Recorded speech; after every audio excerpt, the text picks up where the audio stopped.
Welcome to our channel. Today we how to uninstall GanttProject on macOS. Easy tutorial step by step clearly. To uninstall GanttProject on macOS, begin by closing the application if it is currently running. Click on the Finder icon located in your dock. In the Finder sidebar, select the Applications folder.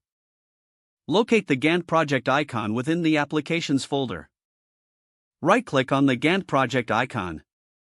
From the context menu, choose Move to Trash. If prompted for your administrator password, enter it to proceed.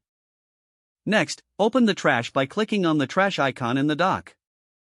To completely remove GanttProject, click on Empty in the trash window. Confirm that you want to empty the trash when prompted.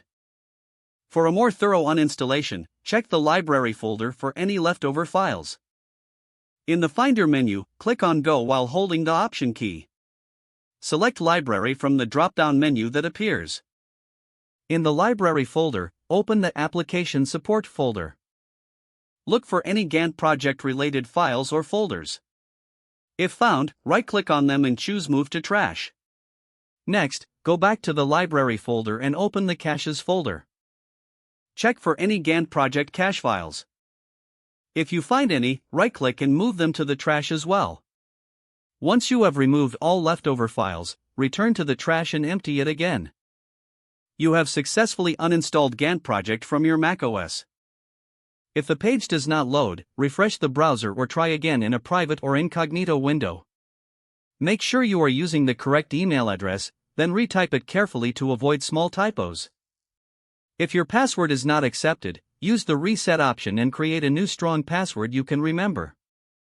Check your spam folder for verification or security emails, then complete any requested confirmation steps. Enable two-factor authentication if available to improve account security and reduce unauthorized access risk. After signing in, review your profile details so your contact information and settings are accurate and current. If you see an error message, note it down and try again after restarting your device and log out when you finish, especially on shared devices, to keep your account and payment information secure.